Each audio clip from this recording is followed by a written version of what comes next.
Hey everybody, let me just start with this is a really difficult video to make, and losing my dad was the hardest thing that I've had to deal with in my life, so yeah.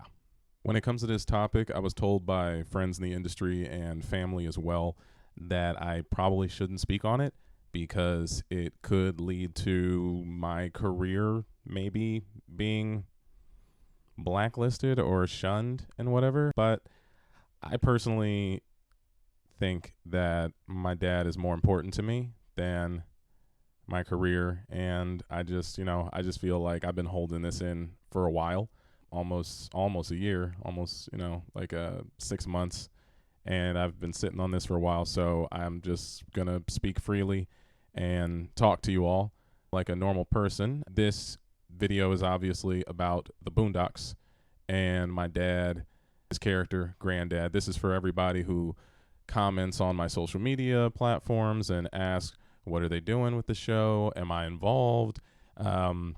What's the plan with it? Is there anything that you know, JD? And I'm here to just tell you my experience. I have my notes. I have talking points because it's a lot of information. I genuinely could not remember it all off the top of my head. I had to write it down. So I'll be talking through it.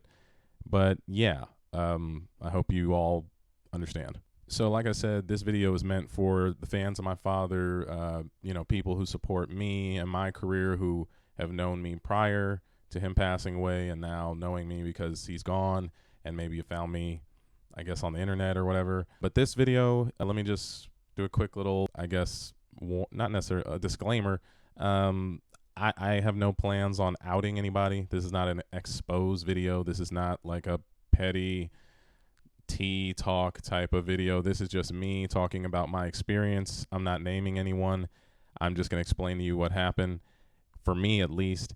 And this is meant to be informative, just to give you all some transparency on, I guess, what happened, what I experienced when it came to the project. Also, let me clarify that nothing I say in this video is going to be directed towards anyone who's on the original cast of the Boondocks.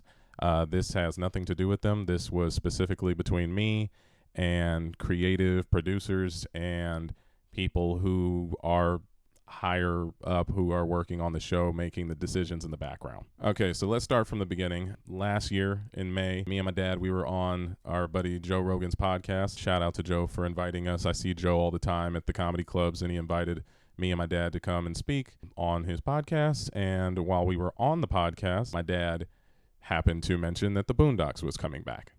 I didn't change my voice for the Boondocks. No. I did that. And they coming back. But Boondocks are coming back. That's a great show. Now, my dad discussed that they were in the negotiation stages of the contracts for him and the other cast members, and that they hadn't come to a decision on what they were going to get paid. And also on that podcast, it was a nice, fun one. It was a great one. A lot of people said they loved it. While I was on there, I did an impression of my dad, because I do impressions. For those who are out there, I'm a voice actor. I've been voice acting for 7+ years. I also act. I do stand-up. Do all these things, and it's just information that if you're brand new, you might not know this, but a lot of people saw that. And I do my dad's voice on the podcast. How do you feel about your son's impression of you? It's really good. Well, here, I only know it because this is how he talks to me all the time. He'll always be like, JD, what you doing today? You got work. You got to go sit back and talk to all them people. Hi. Yeah. I ain't never. He does all the noises, like him just breathing.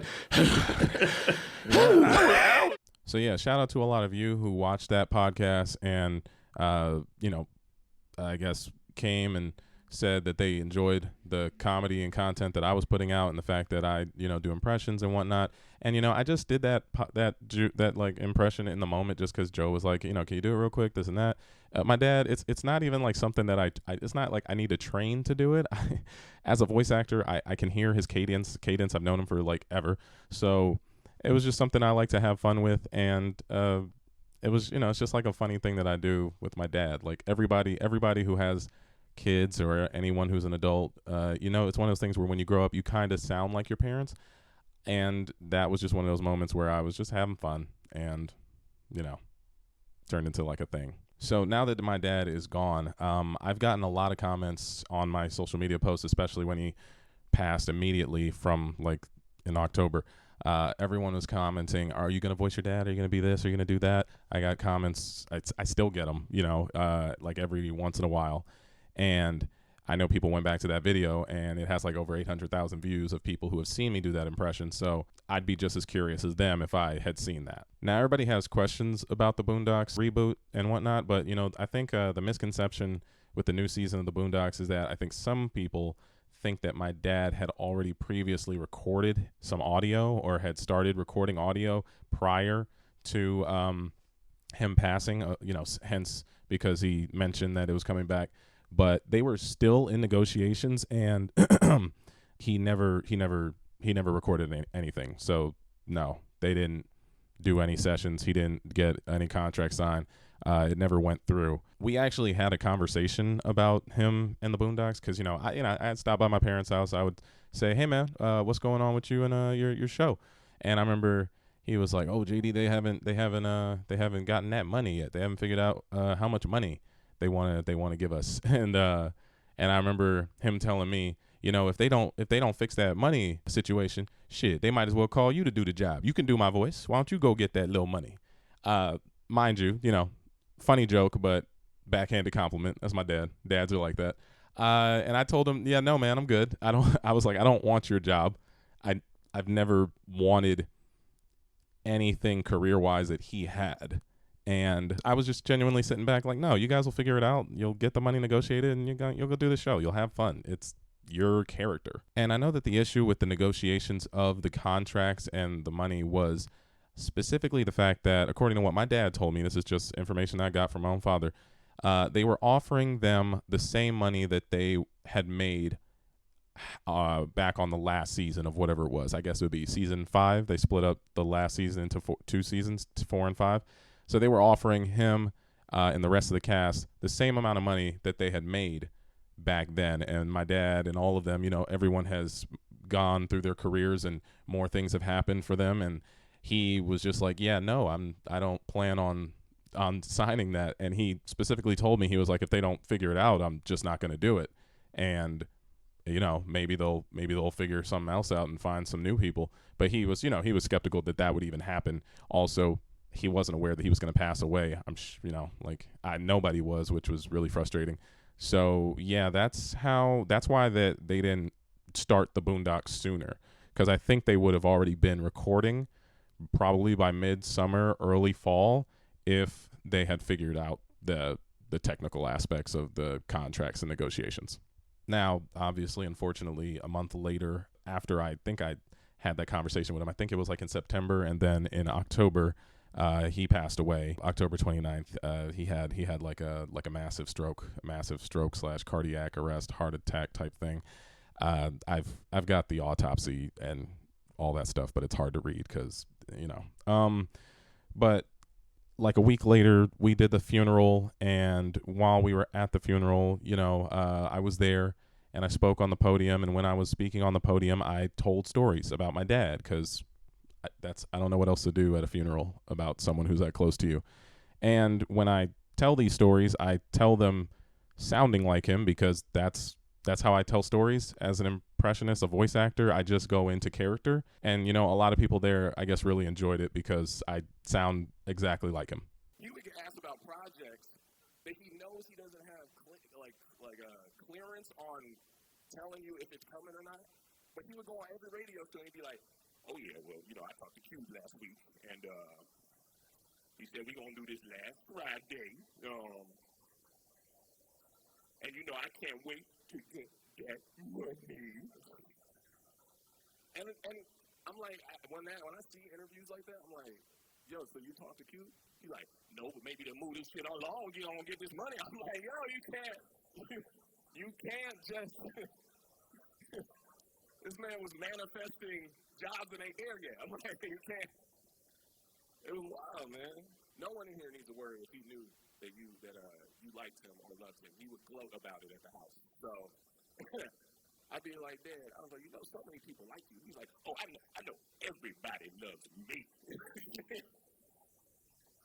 everybody loves me. But yeah, no, I just want to say, I appreciate all y'all. I appreciate everyone who responded to my text, friends, family, entertainers, non-entertainers, people who knew them. I didn't want to leave y'all hanging because I know that's got to be really sad to look up on the news one day and one of your good buddies is gone and you have no way to, close it out or have closure. So for everybody who responded to my text messages and contacts, I hope that helped out, and I hope, you get a little bit of closure just like me, all right?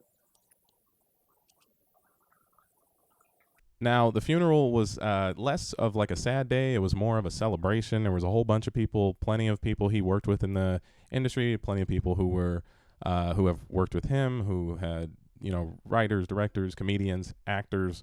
It was almost like a little too enjoyable, in my opinion. I was a little desensitized while I was there because I was just grasping the fact that he's not coming back, and I still have trouble with that.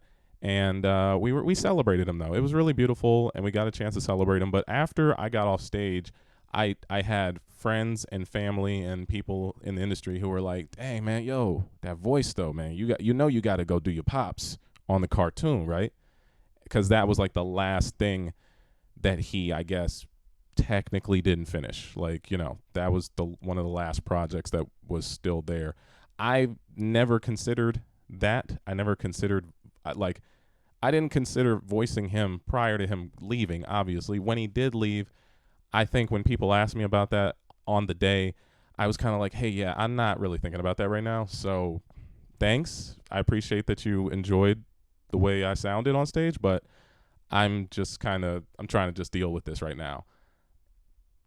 Now at the funeral, there were people who had worked on the Boondocks who were like producers and creative people who participated in the funeral and the repast, and were very upset about my dad leaving, like bawling their eyes out. And it's one of those things where looking back, it's a little, I don't know, odd because these people, they know my dad and they worked with him, but they didn't spend time with him like that. So it felt like they were crying and being upset more at the fact that they lost their character for their cartoon show, and less that they lost that, that I and my family lost a person.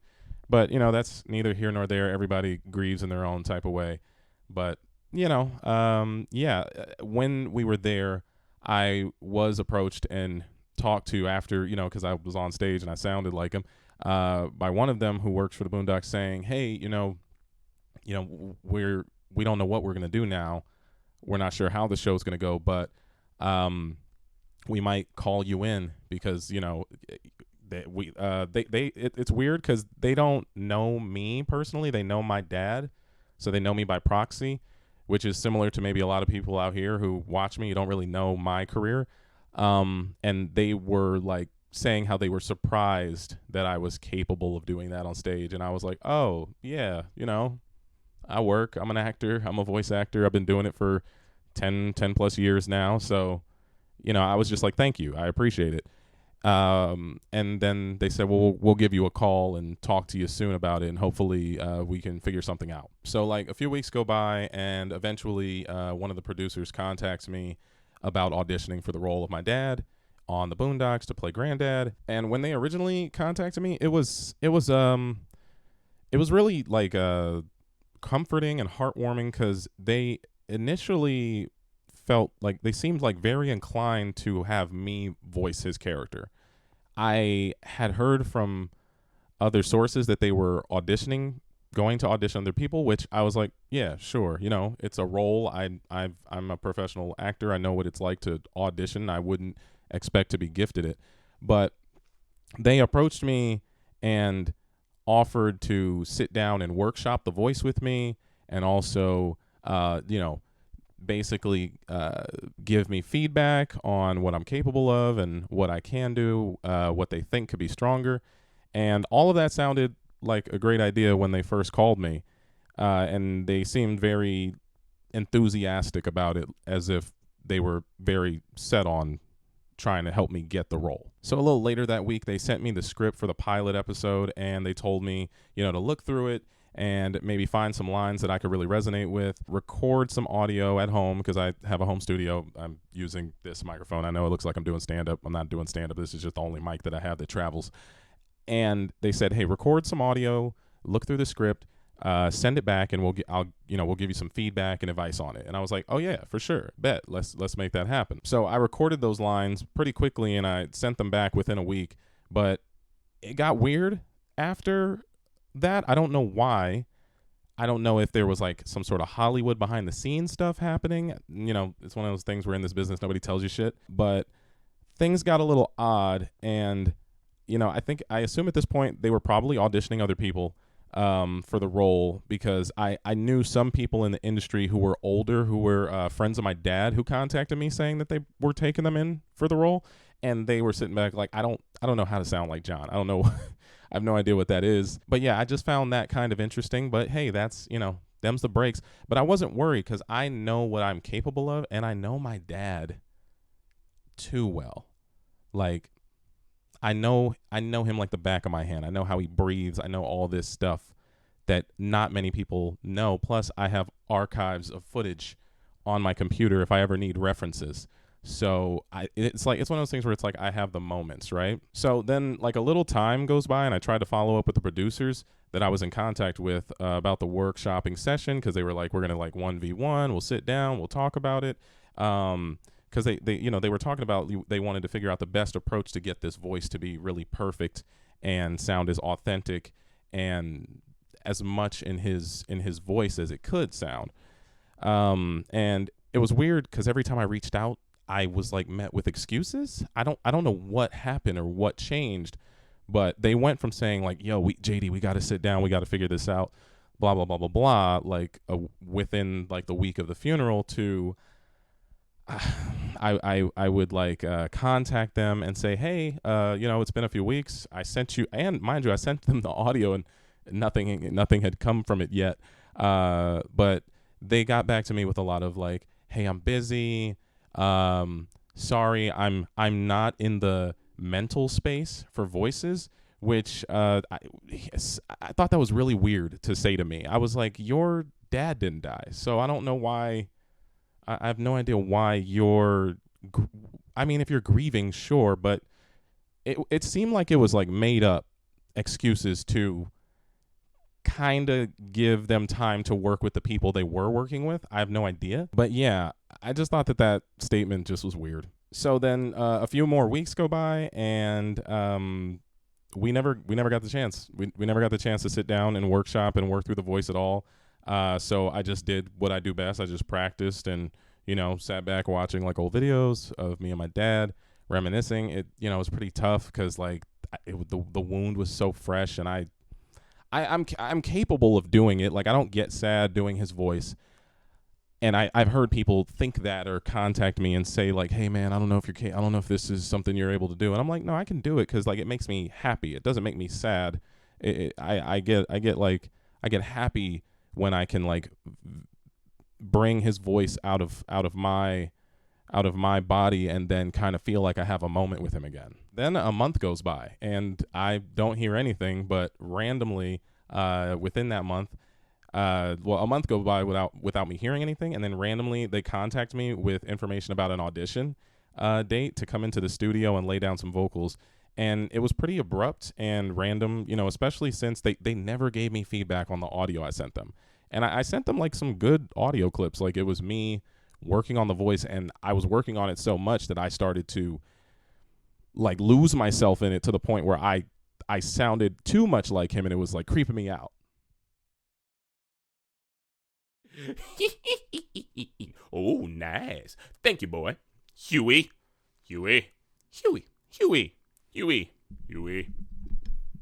was that you that just gassed that ruckus rally? Nigga, I ain't got no money. Drones cost money. Tear gas costs money. Get your ass upstairs right now. You alive, and that's enough. Terrible fucking grandkids. Sorry I ever had kids and that they ever had kids. Shit. Damn it, Ruckus, what is your fucking problem? Why can't you just leave us alone? Let niggas live in peace? Oh, how it pains the heart to see the ungrateful youth cast aside the sacrifices of great civil rights legends such as myself, who fought and died for that sacred right to have our voices heard. The right to vote? Yeah. Life under Ruckus has sucked. I'll give you that. But tomorrow, I'll go cast my ballot for good old Loser Town. And that's it. Look, now, I paid good money for my house, and I ain't going anywhere. No way. No way. All right, guys, that's me, JD Witherspoon. Let me know what you think. I also just thought it was kind of odd that they wanted to set up this workshop and 1v1 and get down to business with all this stuff, but then they just started getting flaky, and it didn't get great from there. Now, the original date that I was supposed to go into audition was scheduled on a week where I was in New York. If you follow me, you saw that I was in New York, maybe on Instagram or somewhere. And next thing you know, they scheduled it for the following week. And between that 1 week, it got really weird. Like, I don't know how to explain. It's just like Hollywood BS started happening. That's the best way I can explain it. It's like they got more and more distant from me. And mind you, I've known these people since I was like 11. So it was pretty discouraging. So I would reach out with questions about the role since we never got a chance to sit down and talk about it. And it was like I was met with silence for a little bit. I got not necessarily ghosted, but they were just kind of like left me on red. Didn't get like much out of it except for one word text replies and answers. And I didn't really think anything of it because I was just like, you know what, I'm a professional, so I'm just going to go in prepared and do what I know. I know my dad like the back of my hand. I've had 31 plus years with him. And I don't want y'all to think that I'm so adamant about this stupid job. Like, at the end of the day, I don't care about the job. I wanted to honor him. Like, I felt compelled to like not necessarily fill his shoes, because that's a thing that I don't like hearing on the internet. People say it all the time, but it's like his shoes are filled. He's gone. He's passed away, and I have my own life to live. But I guess like a piece of me emotionally was clinging on to the fact that I guess this was like the last little piece of him that was left here on Earth. Obviously I have my memories of him and I have my family, but this was like the last piece of what people knew him for that was left. And I kind of just wanted to do him proud. That was the mindset that I was going through. All right, so now we get to the day of the audition, right? It was weird. It was weird. I don't know how to explain it to you other than it was a very weird audition. When I got into the studio, I met up with the high-ups that I knew on the creative team. I met the casting director. I was with some of the producers, the sound engineers, and people in the room, people that I knew personally, who I've known for years. And when I was in the booth, this is one of the like weirder things that happened. I was standing there and I'm looking through my script, and it was a voice matching / cadence / performance audition, but I was really focused on trying to sound like my dad. I know what the character sounds like. He's established. So let me just focus on that and I should be golden. I know how to sound like my dad, like that. So when I got in the room, the casting director oddly said to me, "Hey, first time in front of the mic?" And I was like looking around because I was actually concerned because I was like, no, has no one seen my like resume? Did my reps not send it? Which they did.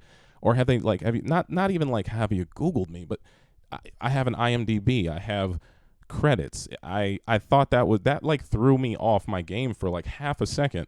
Not enough for me to do bad or anything, just I was like, no, I have been in front of mics before. I was like, I'm on 3 animated series, bro. I was like, I'm on 2 on Adult Swim, 1 on Fuse TV. It really took me back hearing that. And it was one of those things where I heard that and I thought to myself, does no one here know that I work in the voice acting industry? Because that's not good. Like, I thought someone would do their due diligence. But, I don't know.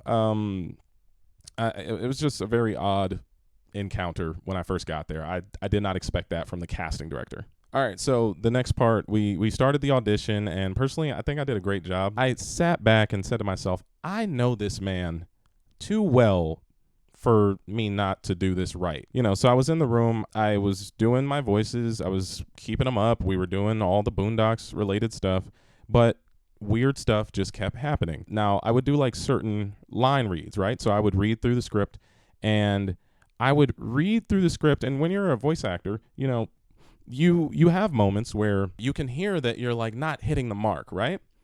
But oddly enough, I was getting the okay from everyone in the room.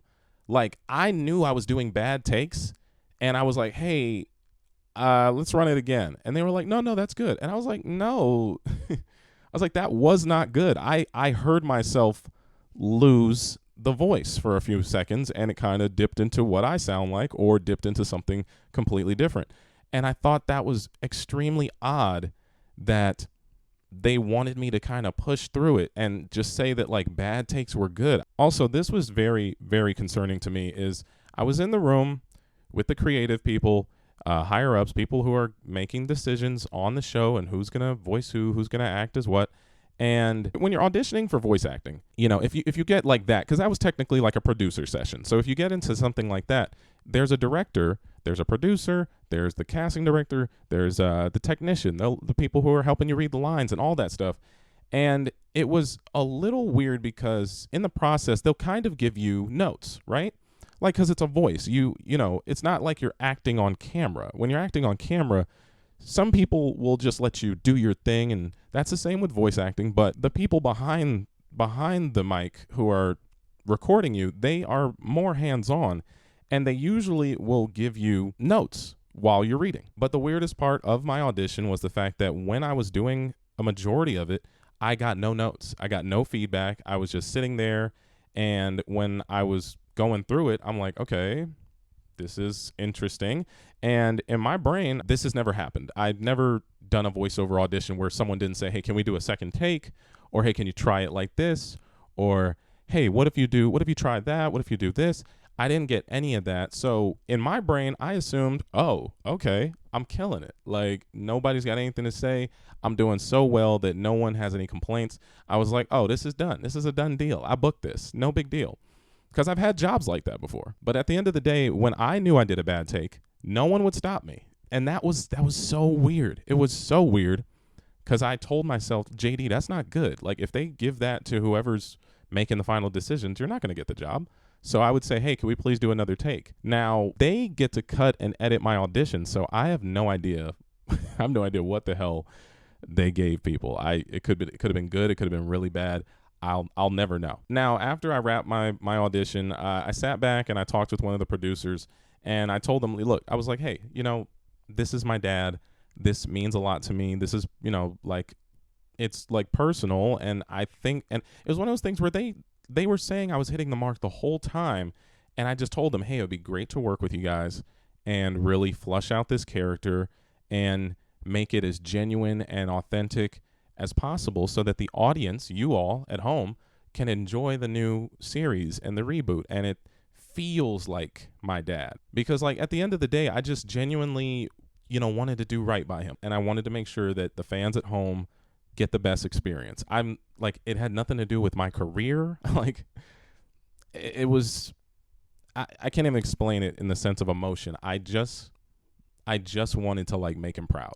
Now, we're going to talk about it getting even weirder after that, because after I said all that, the producer who I was talking with and was working with that day said that the choosing of the role is not completely up to them or the people in the room. They told me and broke it down that it's between them, the studio, the network, and one of the higher up creatives who specifically said that they do not want to be a part of this project if they don't get my dad's voice right. Now, when I heard that personally, I was confident. I was like, oh, we're good then. Like, bruh, I killed that. I know my dad. I'm here and I can do right by him and I can make everyone at home happy. It's a done deal. Like, especially if there's someone who is integral to the process of the show, to the point where they said, Listen, you do it right, sure, we'll get it done. If not, I don't want to be a part of it. I genuinely sat back and heard that information and said to myself, there we go. We're good, man. That's awesome. We're going to work on this show, and it'll be really cool. And, you know, I know my dad's looking down and he's proud, obviously, but it just meant a little more to me. And I was just, that information kind of like sealed the deal for me, despite how weird it was that day. I was like, okay, you all were acting really weird, but as long as there's someone on the outside looking in who can listen to my voice, hear the audition, and say, okay, that guy got it. Like, he nailed it. That sounds like John. That sounds like my dad. There's nothing else to worry about. And at the end of the day, it's not that I'm so confident. I just personally think that I know how my dad sounds better than anyone else based upon the 31 years that I had living with him, having so many conversations with him. I know how he laughs. I know how he breathes. I know the stuff outside of the character of Grandad that people don't know. And I've seen people on the internet try to sound like him, but they're doing more or less a caricature of one of the characters he plays. They're not getting the nuances and the genuine cadence that my father sounds like, in my opinion. They're just doing a really decent cover. They're doing like a cover of a guy who's playing a guy. You know what I'm saying? That's how it sounds to me. But to the normal person's ear, you know, you all might not hear that. You have to have an ear for voice acting, and a lot of at-home fans don't necessarily have it. They just hear like a, you know, funny version of somebody, and they're like, "Oh snap, that's great. That we're here, 100%." And it'll be like so far off, and it's just weird that's how it works. Now, even after them telling me about who was a part of the decision process, it still got weirder. It got even more odd, because the same producer tells me, like kind of like in a sad, like melancholy type way, "Hey, listen, no matter what happens, I'll try to get you on the show." And I was like, bro, what are you talking about? I just killed this audition. What does that mean? I didn't even really understand why they told me that. That was weird of them. I'm like, that sounds like you're not going to book me. That sounds like you want to give it to somebody else already, or you already found who they wanted to choose. And for those of you who know Hollywood or know how acting or voice acting, any of that stuff works, that happens. That happens in Hollywood, where they will hire somebody to do the job, and they'll have a string of auditions left for people that are already on the call-in sheet to come in and audition, and they'll force these people to come in and perform for a job that's not even available anymore, because somebody who's probably arrogant or just doesn't care to look at any other people is just sitting back and saying, "Oh no, that's it. We're done. That's him. That's her. That's who we're going to choose." They don't give anyone else a chance, and they just move on. So hearing that kind of got me discouraged. And I mean, I still kind of was like, I had a little bit of hope just because of what they told me about how somebody just said they refuse to be a part of it if it's not right. And I was like, well, I know that if I do it, it's right. I just, it's one of those things where, not even because I'm his son, it's more because I'm telling y'all, I know this man. It's, you know, I'm biased, absolutely. If this was like anyone else, I would say, yeah, sure, maybe. I'm probably not the guy, but for this specific role, I just couldn't see anything but that. And not even arrogantly, just genuinely. I was like, okay, cool. Like, I'm glad that I'm here. I would think that they'd be more relieved to know, oh, wait, John passed away, but he has a son who's a working voice actor who sounds exactly like him, who has the credentials to show for it. Well, what a saving grace. This is amazing. But look, after the audition, we sat down and we talked for a little bit, because, like I said, I've known some of these people for like the last 10, 15 years. I can't even remember. I feel like I was like 14 or something when the Boondocks first started in like 2000 something, maybe 13. So I've known these people for a long time in my life, the ones that were part of the original crew. And, you know, they showed me some of the animation from the show. And then, you know, I went on my way home. I went on my way home confident that I had booked the job. And I just sat back and said, strictly based off of what I gave them in the room, I know that had to be the most solid product they had heard. I assume. Confidence bias, whatever you want to call it, woefully ignorant. It was one of the things where I'm like, if you guys want to do the job right, I can't imagine you going with anyone else. Well, now here comes the unfortunate part of my video, where 3 weeks later, I finally get a call back and they reach out to me, and it's one of the lead creative producers, and I was working with them that day, and they gave me the bad news that they were going to go with a different actor. And I still, to this day, have no idea why. And when they contacted me, this information just had me like awestruck. Like I was shocked because I just genuinely couldn't understand it. And like I said, till this day, I have no idea why. What is it that catered towards their decision? But I also do remember during my audition that they did tell me about how they reached out to some specific actors literally the same week my dad had passed. And I was like, why are you telling me this? First off, that's really rude and disrespectful, because you're literally demeaning me in front of me on the phone. And at the same time, you're making me feel less than now while you're explaining to me how, sorry, man, you're good, but no thank you. And mind you, like, that means they reached out to people the weeks where, like, I was waiting for them to get back to me about the one-on-one session and the workshopping and trying to, and even just even getting feedback on my audio. Like, I was like, how hard is it to write me an email and say, hey, JD, this line was good, that line was decent, I think you can work on this. I didn't even get any of that. I was like, yo, what is this? Y'all are treating me like fucking garbage, dog. Now, personally, I know who they chose, and this part is really gross to me because I've met this person twice. I don't fucking care for them. I doubt they care for me. It's neither here nor there. I don't like or dislike them. I'm neutral about it. But I sit back and I realize now, or like a little bit after this all happened, that I had seen this person who they casted for the role on my social media on Instagram, and they were like watching my stories of like me and my dad, like the Starry Night video that I put up, and like the videos that are just the personal moments and the ones that are on my feed. And literally I'm now realizing that they probably were and it's fucking gross, they were probably trying to practice how to sound like him based off of my grief and the videos that I was posting.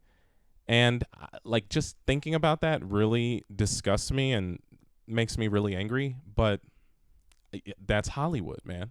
Nobody gives a fuck about anybody's feelings, and they just, oh, you're sad? Well, we gotta book. I gotta book this fucking role, man. I just hate that they were looking through my profile using my grief as reference points for their audition. And I know this person was on my social media because we don't follow each other. And I was like, okay, that's fucking scummy, man. And I don't know, this might just be me, but when it comes to actors or voice actors or whoever portraying people who just recently died, I feel personally, this is just my own personal thing, and some of you might disagree, I think it's one of those things where if it's like this situation where my dad died and then immediately after they're trying to replace him, I would think that you as a human being, not that you would turn down the role, but you would at least reach out to the family and talk to us about how we feel about it and if we could like give you our blessing. Not saying that matters, not saying that anyone has to do that. I'm sure there's probably some people who are like, man, fuck that. I'm trying to get this bread. I'm trying to get this money.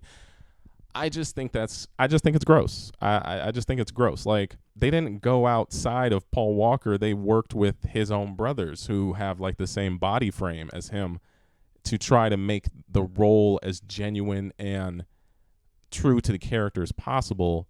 And that point is a little off topic, but I just think that that's just the type of person I am, where if I was auditioning for the role of a person who recently died, I would reach out to the family. I think the family should be involved and at least give like a small amount of input if they're at least like, knowledgeable of the entertainment industry, which my family is. And they didn't do that. They didn't fucking care. Not just the actor, but the producers, the production, the network, the people. Nothing against the network and the production company, because I don't know anyone there. I have no idea. This is strictly towards the people who know who they are, who are possibly watching this. Like, who you are, and I think you're a fucking scumbag. Like, not just one person, like scumbags, plural. I don't give a shit. I don't give a shit if anybody feels a type of way about this, because that's my dad, man. So let me not get too emotional, get angry, but that's my dad, and I don't even think people saw him as that. And I know that some of you all out there, you see him as this entertainer, this beacon, this father figure in the entertainment industry, which he is to everybody. But, at the end of the day, he's like my biological father, and it just hurts so much more. Like, you all are lucky enough to, and I'm sure you have your own losses and grief and all that stuff, but it's so much different having a person of interest or a public figure, an entertainer, die, because I'm plagued with like seeing him every day. I would say that the people who can relate to this would be like Vanessa Bryant and her family. Like, I couldn't understand the amount of grief they're going through. Like, my dad at least died after living a full life, but Kobe and Gianna, which is extremely sad, like, as long as basketball exists, that family has to think about Kobe Bryant and their daughter. That it's never going to go away. And when you're getting over the grief, like, I'm not over it at all, it's so much harder. Like, the depression builds up and you can't find a moment of escape. Like, some days I don't want to be sad. Some days I don't want to grieve about my dad. There are days where I'm like, I just want to post random shit on the internet and not have anybody respond with, "You are your father's son." And like, I'm not upset about it. It's just a lot. And in this whole process of auditioning for the Boondocks, I just felt like not that I deserve anything. I just didn't understand the behavior of some of these people. I was genuinely at a loss for words the way this was being handled. And at the end of the day, they don't have to go home and cry for hours or like lose sleep over it. I've been for the better majority of like 6 months, I've just been like broken, like because my dad is gone. And with that role being given to someone who doesn't know him at all, like, I want people to really consider that. Like, it's someone who doesn't know him at all. It's not even a close friend. I could at least get behind, like, if a close friend from the industry kind of sounded like him and they just wanted to try something with an older guy, sure. But yeah, it just hurts, man. It really hurts. And I'm not saying that I want anyone to start any type of ruckus or cancel culture. Please don't do that stupid shit. It's not going to do anything. I'm very much aware that I'm never going to work with these people ever in my career, and I am completely fine with that. And I have this written in my notes. I'm kind of going off book, but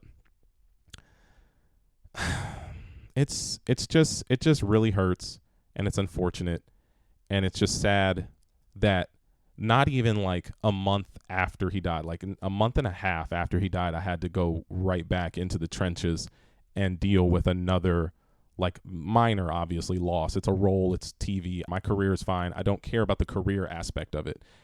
I just feel like I lost a piece of my dad on top of losing him. So yeah, back to the phone call. So the producer's like pleading with me and telling me that this is the right decision for the project and that I need to understand it, and I kind of need to just accept it. And I was like, what is wrong with you? There, like it was like psychological manipulation for no reason. I was like, you could just tell me I didn't book and get the fuck off my phone. You don't have to go into detail because you feel guilty because I'm going to be upset. But while they were talking to me, I was curious. I said, wait, I need you to tell me the truth though. And I asked them, does the person you chose sound more like my dad than I do? And their response was, it's not about that. What? What the fuck was I auditioning for if it's not about that? I didn't understand why they would tell me that. I'm like, so you guys just had a preference? So you're telling me I was better than them, but you still went with the wrong? You went the other way?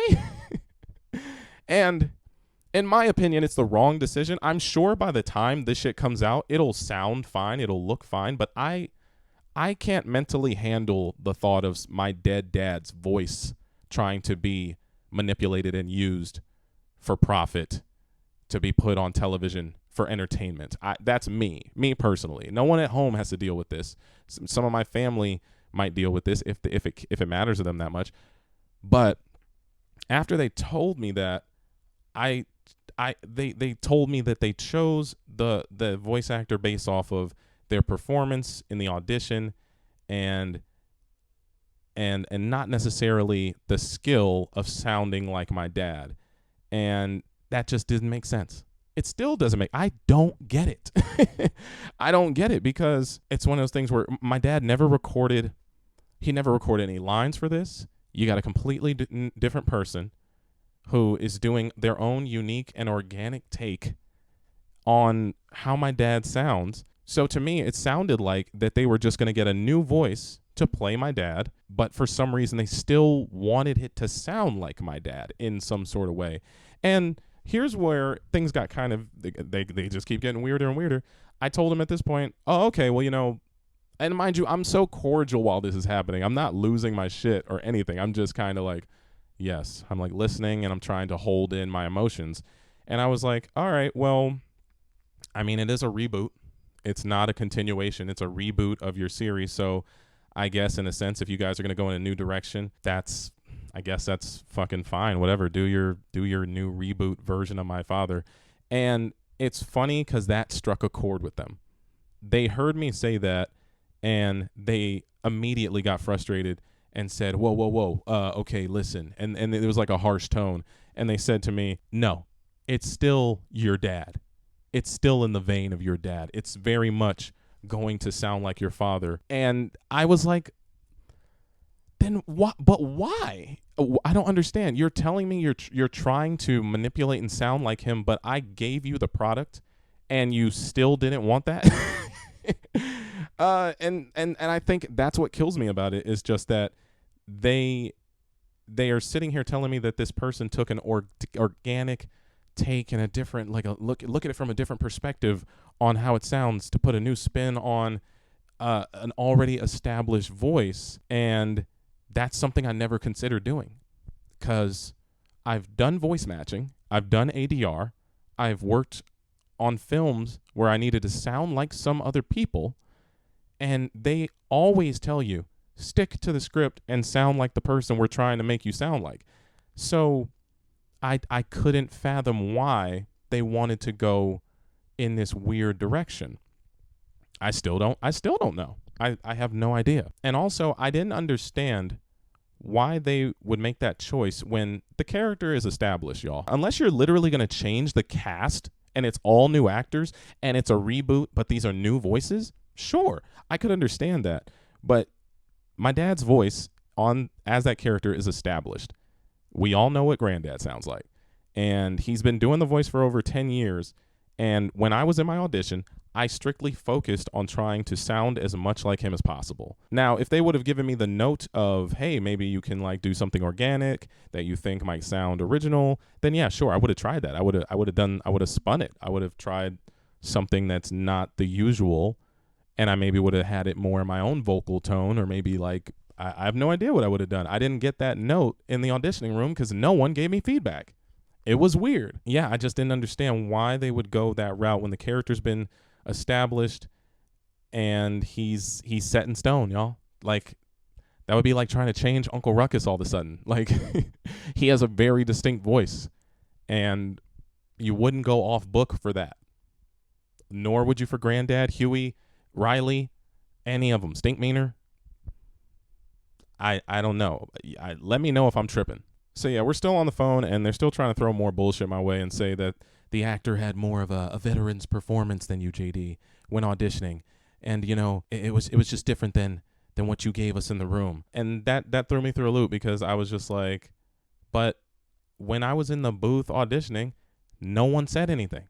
You didn't give me feedback. I was in there doing, you know, like the voices, and you were nodding your heads. There were some people who were closing their eyes and they were listening, and they seemed like they were so excited, like, oh man, we got it. We're here. Oh, this is going to be great. Oh man. It was it was very confusing. And it's also one of those things where I didn't appreciate being discredited with that veteran shit line. I was like, listen, bro, I've been doing this shit. I've been doing voice acting for like the better half of 7+ years. And I was like, what are you even saying to me? It sounds like you're making excuses and giving me the runaround because you just don't want to admit that you or whoever high up made this decision, and you might have to live with the consequences. That's what I heard from it. And also, for those of you who are out there, it's one of those things where there's a difference between voice acting and trying to replay a character while you're on camera. Because, you know, when you're auditioning and you're on camera, you know, they just kind of let you go. And if they really like you, they'll give you a second chance. But when you're voice acting, the director or the producer is there with you, and they say, hey, let's try that a different way. So in the sense of that veterans performance bullshit, I sat back and was like, you're telling me that it was the difference between take 1 and take 2, neither of which you gave me any kind of feedback on? How was I supposed to know how you wanted it to sound? I personally think I did it on, like, I mean, it doesn't even make sense. Why would you say that I sound more like him and then make that statement? I don't understand. It's been rattling my brain for like 6 months. I'm trying to tell you, I learned this shit in January. I've been holding on to it for a while because I was just like, oh, who am I going to tell? What? Why? I don't know. And I was like really angry about it. So now I'm still angry, but I'm a little more level-headed, and I'm moving past it, you know? Now, I knew something was fishy when the next thing happened. So we finish up that part of the conversation, and as we're wrapping it up, the producer says, hey, JD, I know that you're not going to get a chance to play Grandad, but we still want to offer you a role. I was like, wait, for what? Why? I didn't book the one I auditioned for. It was like they wanted to give me a second place prize just so I didn't get mad, probably so I didn't make something like this, like a video where I gave my feelings out and all that shit. And they offered me the role to play my dad's character when he's younger. Young Grandad, flashbacks, you know, the ones where he's like in the army and all that shit. And I think to them, they thought that was like, oh, he'll love this. He's going to be so excited about this. But I was like, bro, that is demeaning and belittling of what I did in the booth. When you're telling me I nailed the voice, I can't have the voice, but here's some crumbs. Take these crumbs, and will this make you happy? I didn't think that made any sense, because at that point I knew who they had chosen for the role, and yet they wanted to take this character. And I want y'all to really think about this as a voice actor. If there's any voice actors out there, you'll get what I'm saying. You're going to take a character and split them in half into 2 different roles. And that way, it's that much harder for both actors to perform off of each other. Because if you split Grandad into old man and young man, I will have to be stuck trying to voice this person's poor impression of my own father. And also, it's just one of those things where the person who is going to voice them if they're, I'm sure with time they'll be capable of getting as far as they can to sounding like my dad, maybe. But I know who it is, and I know that if they were, it's one of those things where you can go into doing an old man's voice, and then you can come down and do your natural voice. So there's no need to split the character. That was very much a, let's have our cake and eat it too type of moment, because I'm sure that if they chose me, there would be no conversation about splitting the role. I would do the old man voice, and then when I'm done doing the old man voice, I would bring it down and I would just talk kind of like the old man, but in this voice. Now, personally, I believe they made that random offer because they probably wanted to have a feel-good story for you all at home. Because here's the thing, and here's why I don't feel bad about making this content. I gave them the benefit of the doubt, and I gave them time to put out a statement on casting. Like, do any of you all think it's a little odd that they casted the role in January, but no one has said anything about who they cast? And the main thing about that is, I think they're as aware as I am that, not that I'm perfect and I need to play the role. And I'm sure plenty of y'all would give me backlash. You'd be like, his son? Oh, who's his son? We don't know this dude. Man, he ain't his daddy, blah, blah, blah. Sure. I'm aware of that. I get that all the time. I've gotten that since I was a kid. That's fine with me. I would just have to show you all the work and explain to you that I'm very capable. I posted my voice acting reel the other day. For like half a second, I do my dad's impression on the show Sugar and Toys that I'm on. We did like a parody sketch of Friday the 13th, but it was based off of Friday. Don't nobody go in the bathroom for the next 45 hours. Somebody open a window. Son, a real man don't need a gun. A real man uses these. Ain't gonna be no next Friday, or Friday after next, or Friday after next Friday, until someone in this motherfucker give me a check. Yeah, boy. And from that clip, plenty of people reached out and said, oh, shit, JD, so you playing your dad, right, on the Boondocks, because you're him. Not necessarily him, you know what I mean? You are his seed. You are a professional voice actor. You are going to be the best person suited to make this as genuine as possible for the audience at home to enjoy it and also feel like Granddad's still here. So yeah, when they offered me that role, I told them on the phone, I don't think I'm going to take it. And they said, well, just wait for the offer and let us know how you feel. And I was like, I just don't think I'm already feeling how toxic this is. I'm not going to put myself in a place mentally where I'm going to work with people that I genuinely hate for this decision. Like, no, I wouldn't do that. I'd much rather try to avoid all of you for the rest of my life. But here's the thing that I think they were trying to pull off is they would have a feel-good story if I did agree to that. Because whenever they're gonna freaking release that information, which I think is not anytime soon now, I think they're just gonna produce the product. They could have had a story where they would have been able to choose the actor that they wanted for whatever reason, and also choose me to play younger Granddad, and then that way you get yourself like a Deadline article that says my last name and my dad's last name and also whoever they chose, and it looks good on paper for people who are, at home like you, who are like, oh, this is beautiful, this is great. I'm sure you would have said the same thing if you just would have casted me, but yeah. And it was one of those things where there was no other options. It was between me and one other person, and they went with the latter. And like I said, I don't know why. I have no idea why. After receiving this information and being told, "Oh, you sound more like your dad. We think you do a better version of your dad. You're going in there. Blah blah blah blah." I'm like, so why did y'all make this decision when you knew it was going to get backlash? Because here's the thing, they knew. Because where is the article? I know who they chose, and I know that they enjoy posting whenever they book something. Because I've seen their social media. It's one of them things where it's like, yo, when you're an entertainer, you like to let people know that you're booking stuff. Nothing's come out. because I'm sure PR has said, hey, do not say anything. This is a little touchy, and we might get hate for it, and we don't want to destroy the product before it comes out. So let's just keep it a secret, and we'll tell everybody the day it drops. But yeah, I say all that stuff because, you know, it's been 6 months, and I received this information in January about their choice to cast who they chose, and it isn't someone who's close to my father. It's not me. And they still haven't made any public statements. So, you know, there's a thought. I know that when we were wrapping up that phone call, they told me that somebody would be reaching out to me to give me the offer for young Grandad, right, on the show, even though I told them I'm probably not going to take it. Oh, here's the thing that they told me.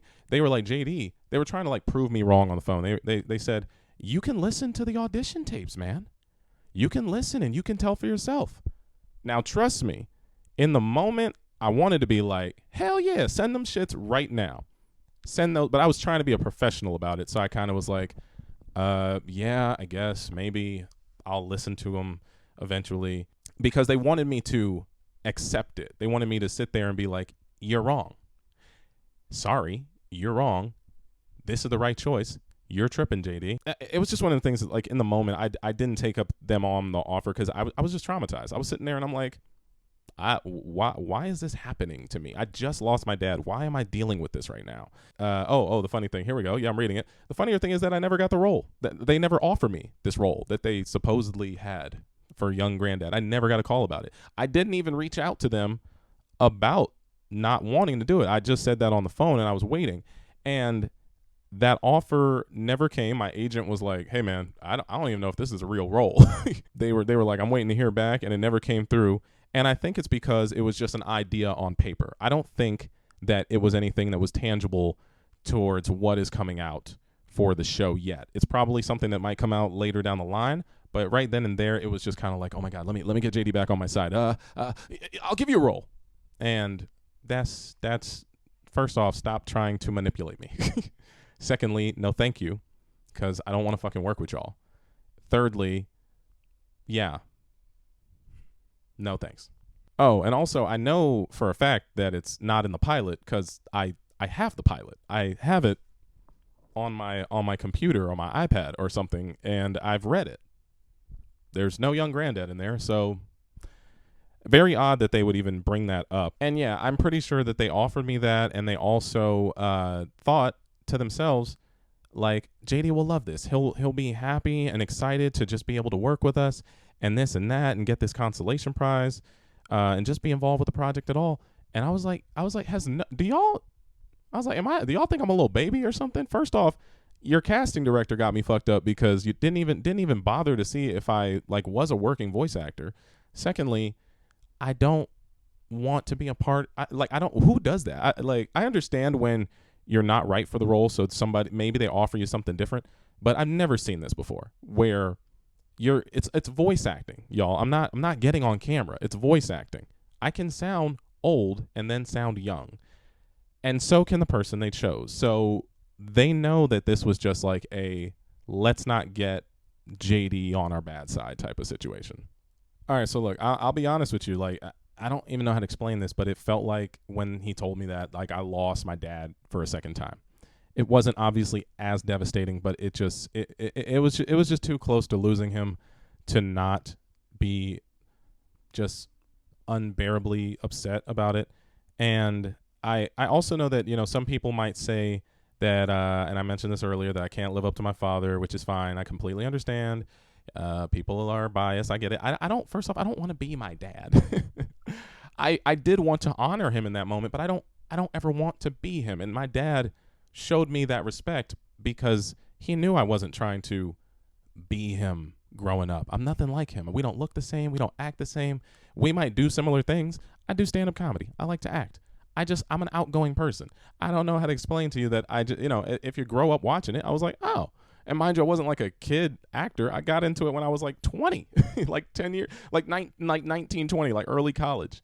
Because I wanted to originally be an artist, and then art didn't work for me. Because I was like, I don't know what I'm gonna do with art. And people were like, well, you're funny. Why don't you try to act? That's the only reason I did it. I didn't do it because my fucking dad was an actor. That was his lane forever. It's always been his lane. I was uncomfortable when I started doing stand up comedy because a friend of mine bet me that we should go do it. Like he just kind of like dared me to do it, and I was like, I don't want to do that. My dad does that. And next thing you know, I tried it and it was fun. And now it's just like a fun thing. I don't need to become a famous stand up comic. I don't need to become a clone of him. That is not my plan.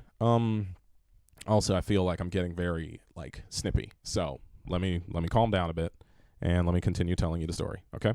I think it's just one of those things where at the end of the day, if they would have casted me for the role, I think all of you would have sat back and listened to me do what I do best. And I think everybody would have been happy to have me to be a part of it. And I think the people who are on the cast would have been happy as well, because I don't even know what their thoughts are of this whole situation. I'm not sure. And like I said, this is a very, very specific situation. I would never do this for anything else. I would never do this for a role, for a commercial I didn't book, or a TV gig that I didn't book. This is not about the role for me. This is about being a part of something that my dad was a part of and honoring him because he was my father. And I would never expect to be in, if they do a Fourth Friday, I don't expect to be anywhere near that. I know Cube. I'm good friends with Cube. I know, Mike Epps. I know Chris Tucker. I know all these people. They're friends of mine. I know Tiny Lister. I know all of them. Regina King. I know them all. But I don't expect anything like that. I don't expect you to throw me on camera to honor my father when we don't look anything like each other, or that that I didn't audition and earn it. I'm not expecting that from anyone. And even if that was a thing that they approached me for, it wouldn't even work. Like unless they did a scene where we're breaking like the damn near fifth wall instead of the fourth wall, and it's like me and my boy O'Shea, who's Ice Cube's son, and we redo the scene where my dad and Cube are doing the bathroom, or every time I come in the kitchen, you in the kitchen eating all the food, all the hog maws, all the pig's feet. I like pig's feet. Sure, if that was the case, and we did that, and then O'Shea's character, like maybe he's like a fake version of Cube, like a young version, but he's not Cube, and he's like, "Where'd you hear that from?" And I'd be like, "I don't know, I heard it in a movie somewhere." Sure, that's a funny bit. That's a funny bit that you could put in a Fourth Friday movie.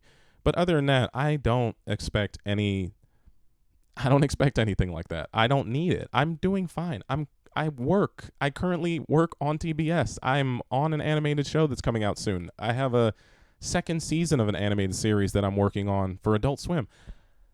It's less about the work. It's more about the principle. Especially because I spoke with people about this that I know personally and in the industry, and they were like, "Yeah, that's weird." They know that's going to get backlash, right? They know that that's a slap in your face, right? Like that's like a fuck you to you and your family. And I'm not bringing my family into this because this isn't about them. This is my experience with this project. But I knew it was one of those things where I was going crazy for a minute. I was like, "Yo, do I not know what my dad sounds like? Am I not like the guy that not that I need to be, but what the fuck? What is this?"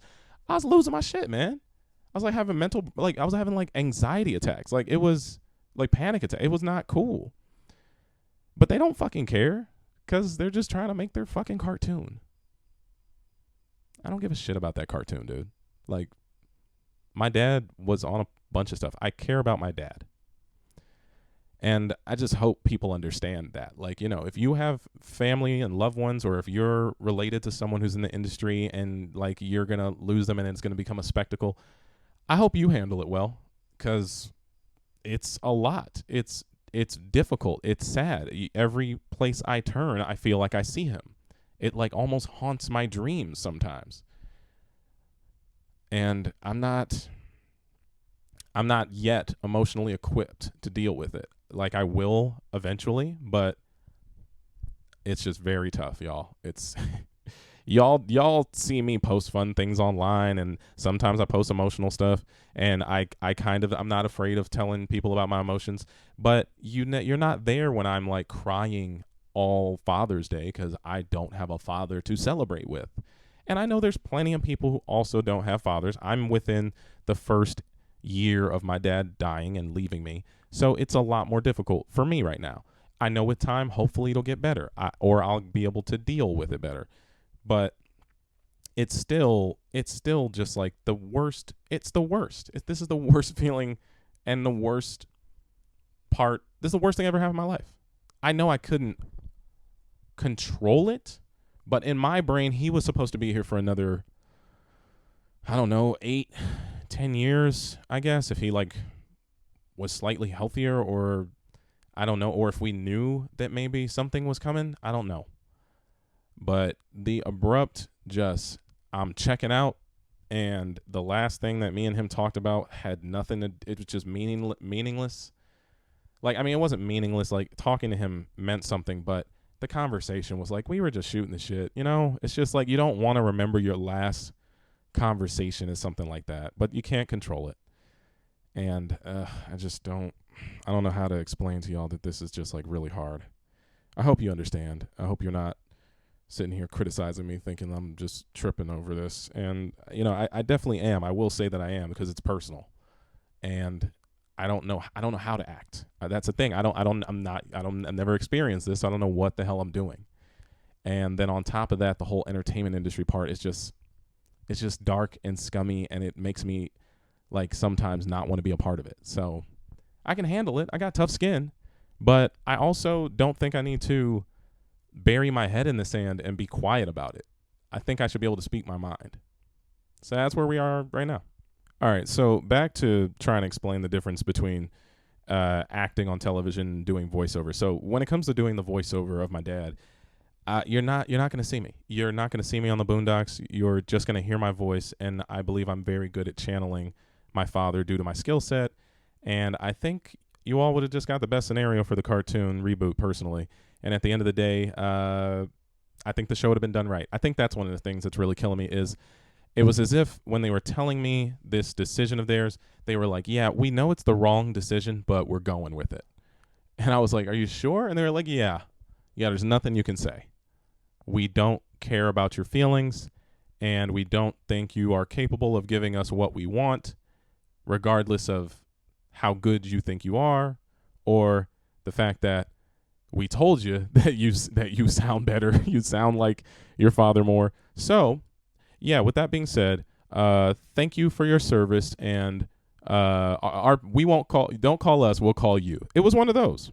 I would sit back and think they know that this choice is probably one that would not fare well with people. I'm sure over time people aren't going to care.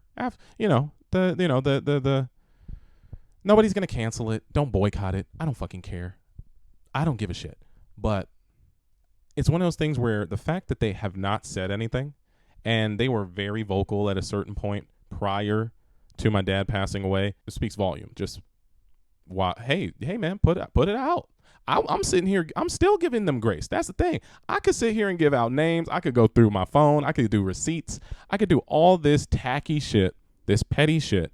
But I'm still a professional at the end of the day, and I'm not going to throw them under the bus like that because they've already set themselves up for the shits. So when they choose to, they'll choose to. I tried to wait. I sat back and was like, oh, it'll probably take them like a week. Okay, it'll probably take them like a month. Okay, 2 months. Okay, they're probably going to put out a statement in like 3 months, 4 months, 5, 6. I'm like, oh, they're not going to say shit. They're not going to say a fucking thing because they don't want anyone on the other side, on the consumer market, the people who are going to watch the show, they don't want anyone putting any bad karma on it, which I get. You want your product to go and you want your product to do well. But it's shady, man.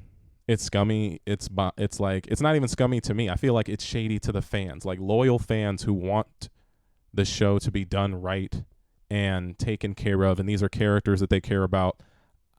I would much rather them have said something by now and dealt with the PR backlash, and then eventually everybody gets on the same page.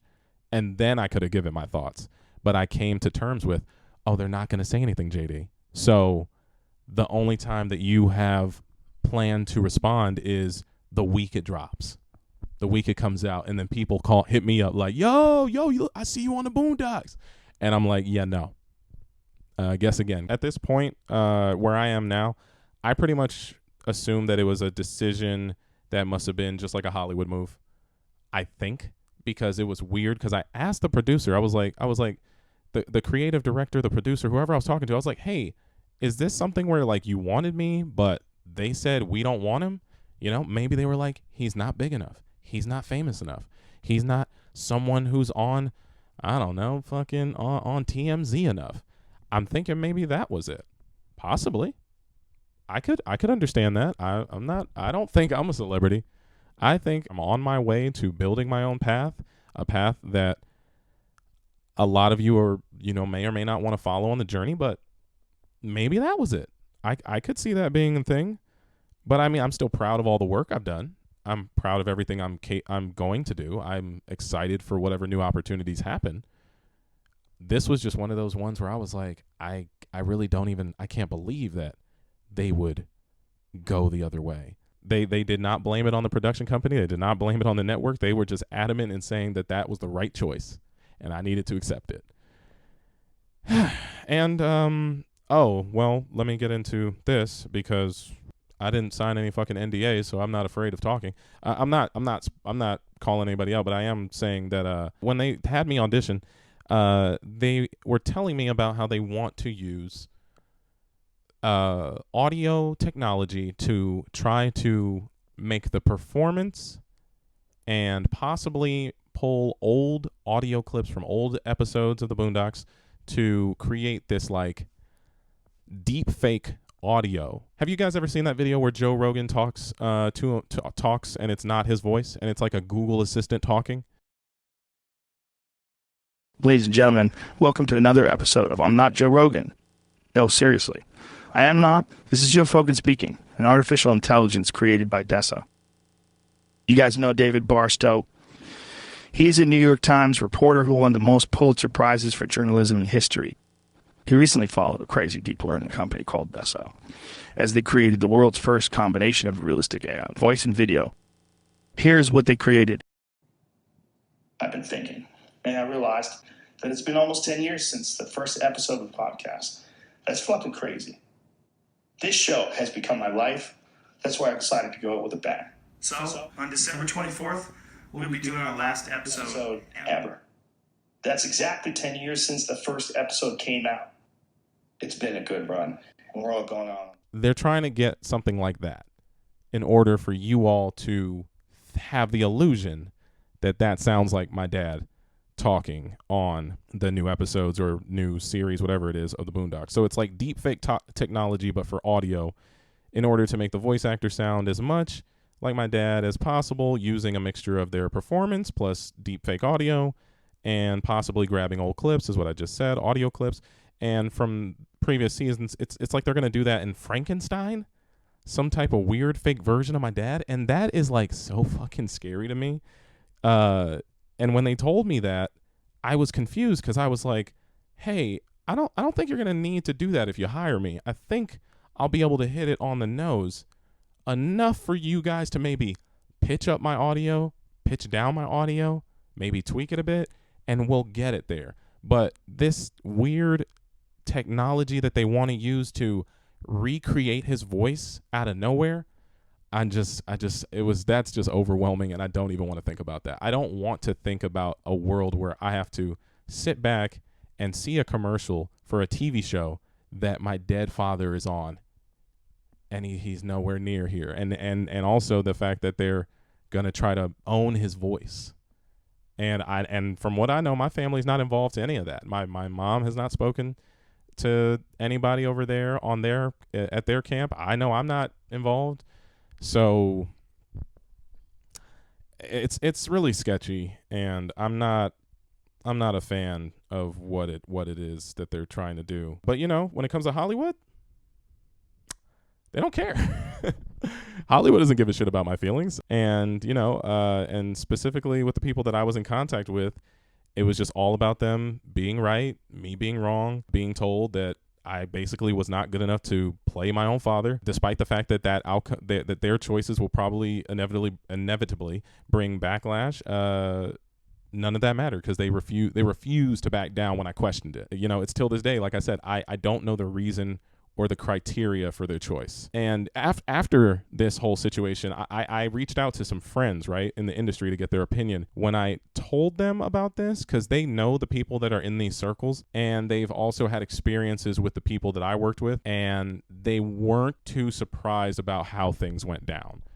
They were saying along the lines of, oh, yeah, I mean, this is really disappointing and it sucks for you, but I don't put it past the people that you were in talks with. This is how they operate, and this is just part of their process. Also, with that, I would like all of you to know, everybody to know that, I don't believe, and I believe I mentioned this earlier, I don't believe I just deserve my father's role because I'm his son. I hope nobody here is watching and thinking that. This situation is more the fact that I felt like the casting decision was wrong, and since they still refuse to let me hear the audio, by the way, I didn't get a chance to explain that to you, did I? I didn't get a chance. The fact that when I asked them finally for the audio, oh yeah, they were like, nah, we're good. When I got that type of inkling of, oh, something sketchy's going on, I think that I'm right in how I feel about this whole situation. I wasn't considering making the money. I wasn't even thinking about any of that stuff. Whatever he was going to get paid, they weren't going to pay me that. I'm not my dad. I don't have his star in this entertainment industry that allows me to be paid X amount of large dollars for whatever. I'm absolutely sure they would have tried to low cut me or undercut me or lowball me. I'm fine with that. I damn near would have almost done. I would have done it probably for free, just because it's like the last piece of him on this earth that's still gonna be around, that is like tangible. So I don't know, my emotions got the best of me, and they still do, and I just wanted to be a part of a piece of his life. But I never have been a part of any of his entertainment endeavors, so I kind of look at it from the perspective of, well, JD, I mean, me and him shot like one TV show pilot together. But other than that, he never gave me handouts. I never expected them. So I hate that this situation happened, but I know I'll be able to live with it, is what I'm trying to say. I also never thought that this would like help my career. I hope none of you think that. I was like, yo, I don't care. I lost like the one dude who really understood me. I don't care where my career really goes from now on. I'm very cavalier about it. If people want to hire me, great. If they don't, then they don't. I can figure something else out. In a perfect world, my dad would just still be alive, y'all. Like, it would be that simple. My dad could still be here. He would have done this job, and I would have never had anything to do with this shit. And I would not have to feel like this. I wouldn't have to be so emotionally just worn down. I could just be living my life normally. And I mean, I would have at least, even if he still passed away, I wish he would have just finished this one job too. Not for my sake, but just so that, I don't know, just so that like you all could have gotten a chance to enjoy him for one last go and all that other jazz. But I mean, I saw all the other stuff, all the threads, I don't know, the gossip blogs and people who were saying that they should just, get rid of his character. Hey, I'm with that too. Honestly, at this point, I considered that. I was very much in the mindset that like, if they don't hire me, or even if they did, maybe an out would be a good idea, just so that you can pay respects to the character. And I even saw the thread about how I think they were saying like Jennifer Lewis could play the grandma. I was like, yo, low key, that's a funny bit. The entertainment industry is not going to just take a idea off the internet and go and run with it. But I wouldn't have mind that.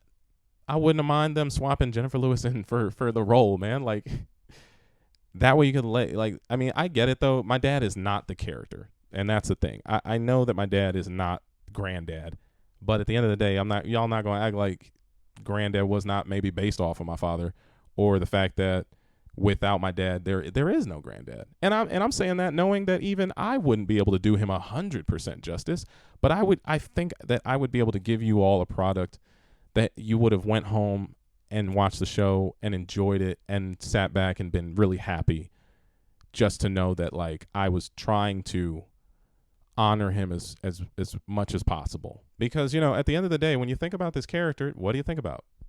You think about my dad, man. I just thought it'd be really special if I could keep his like star alive for just a little bit longer. I don't want to eat off of my dad while he's dead. I think that is fucking gross. All right, I know that I'm trying to receive the role, but I don't want to milk him for what he's worth, or a dead person for what he's worth. It's one of those things where this show's going to happen with or without me.